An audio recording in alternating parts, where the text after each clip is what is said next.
Maître. Donc, vous avez vu, comme tout le monde, ces hommes au camp, mais vous, personnellement, vous n'avez pas compris. Vous n'avez pas compris qui ils étaient, pourquoi étaient-ils là. Alors, j'ai compris. Ah bon? Oui, j'ai compris. Très bien. Je suis là-bas pour ça. J'ai compris. Vous avez compris sans poser de questions.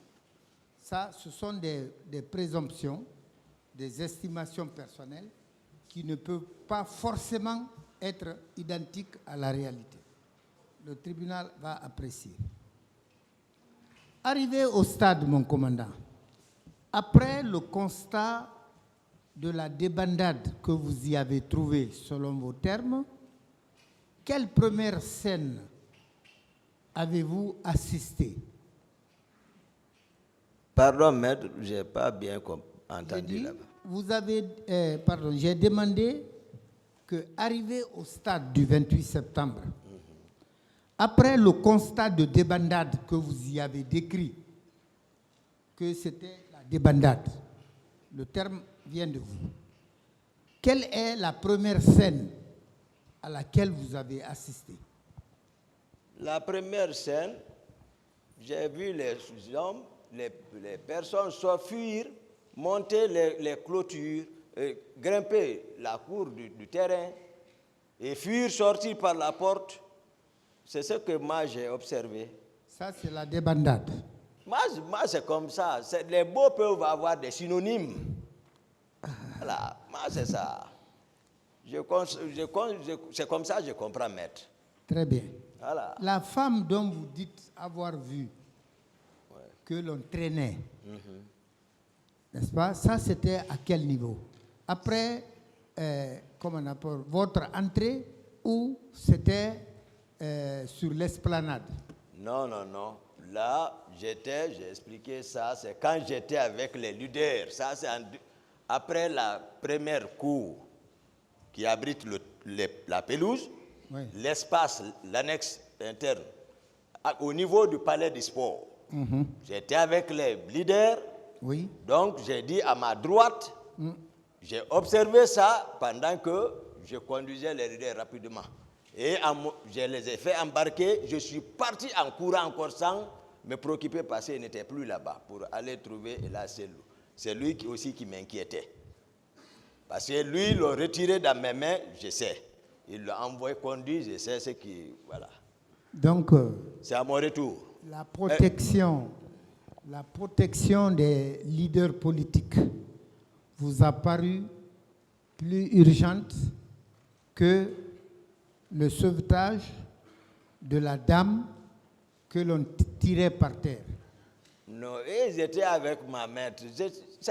J'ai dit, les leaders étaient avec moi. On venait de quitter d'une situation à l'interne. Oui. Donc, je ne peux pas, d'un seulement, j'ai perdu un dedans, ils ont retiré lui. Il y a des personnes qui saignaient parmi les leaders également. Donc, je ne peux pas, ils sont nombreux, j'ai dit, avec d'autres acteurs militants politiques, je ne peux pas abandonner ceci. Ça dit, voilà. Donc, je suis parti avec eux. Ce n'est pas une volonté. Si je pouvais, j'allais la secourir. Mais vous ne l'avez pas secouru parce que vous dites n'avoir pas pu. Je n'ai pas pu. Très bien. Alors, ces leaders-là, à mon niveau, j'ai noté que vous, c'était votre préoccupation principale, mais également avant vous, le colonel Tcheboro dit avoir également procédé à leur sauvetage. Cependant, bien que l'un et l'autre déclarent avoir vu son prochain, mais la communauté d'action qui devait être sur le champ, aucun de vous ne l'affirme. En attendant, Monsieur le Président, honorable assesseur, que la confrontation puisse nous révéler la réalité, peut-être avec l'audition des intéressés, je réserve cette question à cette phase de la procédure. Mon commandant. Oui, maître. Vous dites, vous êtes occupé des leaders politiques. Comment se fait-il que ce soit les mêmes leaders qui affirment vous avoir vu à la tête d'un détachement de bérets rouges en ordonnant à ceux-ci de tirer, et ce, à balles réelles? J'ai dit ici à plusieurs reprises, c'était la confusion. Mais lorsqu'ils se sont retrouvés, ils ont donné la vraie version. Cette vraie version se trouve où? Oui, ça se trouve là, ici. Où? Dans le dossier? Parce que moi, les pièces que j'ai ne le contiennent pas. D'accord. D'accord. Ça me paraît paradoxal, curieux quand même, pour avoir apporté l'assistance et l'aide à quelqu'un en danger, et que ce soit lui-même qui dise que c'était plutôt vous qui étiez l'auteur de ce danger-là. Très bien. À temps opportun, nous ferons valoir ce qui sera nécessaire. Bien. Vous dites que le colonel Kegboro avait une troupe et que cette troupe était coiffée de bérets rouges, bien que ce soit des gendarmes. Est-ce que c'est par le visage que vous lui attribuez cela, ou bien c'est des gendarmes que vous connaissiez avant, qui n'étaient pas coiffés de bérets rouges, mais que vous avez retrouvés ce jour spécifiquement en béret rouge? Spécifiquement, non. Lorsque le colonel Kegboro a fait savoir devant ce tribunal que tous ces hommes étaient coiffés de bérets verts, j'ai dit non. J'ai dit, il n'en est pas question. D'abord, je fus médecin-chef de cette école de la gendarmerie de Chonfonia. À l'occasion, j'ai recruté 3500 élèves gendarmes et resté avec eux durant toute leur formation. Donc, je connais ce milieu très bien. J'ai dit, tous ces hommes étaient coiffés de bérets rouges, c'est ce qu'ils portaient à la présidence. J'ai expliqué l'incident, voilà, qui a résulté de cela et qui a obligé le président lui-même à venir calmer l'atmosphère. Donc, certainement, maître, d'autres vous feront montrer des preuves au moment venu que, effectivement, au stade, il était également avec ces hommes coiffés de bérets rouges. Donc, quand le problème s'est posé au camp, dans l'expectative comment on appelle, l'espoir de régulariser la coiffure, est-ce qu'il avait été ordonné à ces hommes de ne plus porter les bérets rouges? Non. Très bien. Donc, ils ont continué à les porter. Donc, ce n'était plus du fait du colonel Kegboro que le 28 septembre, les hommes qui étaient là, comme vous dites, bien qu'ils soient gendarmes, soient coiffés de bérets rouges. C'était déjà habituel. N'est-ce pas? Ah, c'est ces hommes. Non, on n'est pas là-bas d'abord. On est sur les coiffures. Oui, c'est ces hommes. Attendez. attendez. C'est ces hommes parce que s'il décrit lui-même, j'ai dit si il explique, il décrit son programme de ce jour.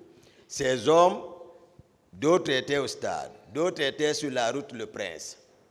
Et qu'il s'est avéré dans le PV du ministre chargé de la sécurité présidentielle que ce que nous disposions, que c'est devant lui, le président a ordonné le colonel Tegboro de se rendre au stade. Donc, ces hommes également, il s'est avéré à cette barre que ces hommes étaient là-bas.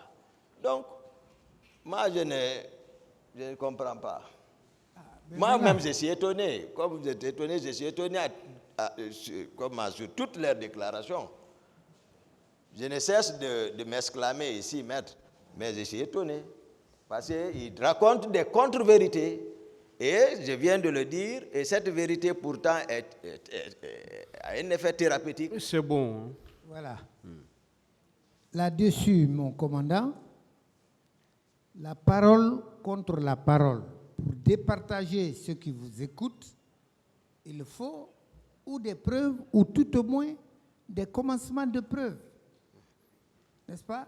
Est-ce que parmi ces hommes, vous avez physiquement reconnu quelqu'un ou quelques-uns? Je vous ai dit où j'ai rencontré le colonel Tegboro au stade. Est-ce que vous avez physiquement reconnu quelques-uns? C'est ce qu'il veut savoir. Au sein de la troupe. Moi, je n'ai personne reconnu là-bas. Hein? J'ai dit, je n'ai personne reconnu. J'ai reconnu le colonel Tegboro, présent. Mais lui, il n'était pas coiffé de béret rouge. Mais il a des hommes béret rouge. Non, attendez, c'est trop facile. Discutez pas la réponse, maître. Posez d'autres questions. Ce n'est pas la réponse que je discute. J'avais oublié d'informer le commandant qu'une réponse ou la réponse à une question peut appeler une autre question, si toutefois cette réponse donnée ne s'avère pas précise. J'ai des conseils qui m'ont expliqué, maître. Ah bon? Voilà. Je pensais que leur intelligence. Sauf que moi, je ne commandais pas ces hommes. L'armée, ce n'est pas ça. On n'a pas besoin de connaître, on ne peut pas connaître tous les hommes. Surtout que ce n'est pas moi qui les commandais. Mais voilà, c'est lui qui a la tête. C'est bon, d'autres questions, maître. Très bien. Après les événements, vous dites faits par les hommes du capitaine, si je me trompe, vous me rectifiez, capitaine Marcel et des éléments de Caléa.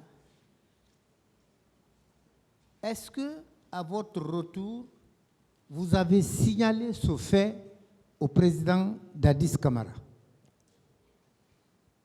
J'ai expliqué ça ici, qu'il y a une cellule de crise qui avait été mise en place et que la stratégie était déjà prise. J'ai suivi l'interview du président. Il a expliqué comment il a été informé, qui l'a informé, tout. J'étais présent. Lorsqu'il expliquait tout, il est au courant à temps. Un président de la République est au courant à temps. Cette fonction le permet, maître.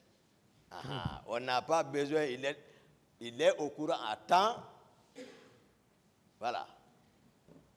Donc, Non, voilà. Il était au courant à temps, mais pas par vous. Moi, je suis là, je n'ai pas suivi les séquences derrière moi. Je ne peux rien le dire qui n'est pas, voilà, Bien. exact. Est-ce que vous avez informé Monsieur le ministre de la Défense à l'époque? Puisqu'il est dit que celui-là n'était pas présent à Conakry ce jour, il se trouverait en forêt. À son retour, vous lui avez donné les détails, comment les troupes ont été vues par vous, constater les armements blancs qui étaient utilisés et la provenance des hommes qui étaient là. Ces détails, vous les lui avez donnés? C'est-à-dire, je ne dépends, c'est-à-dire, je ne relève pas de lui. Ok, donc vous n'avez pas donné. Très bien.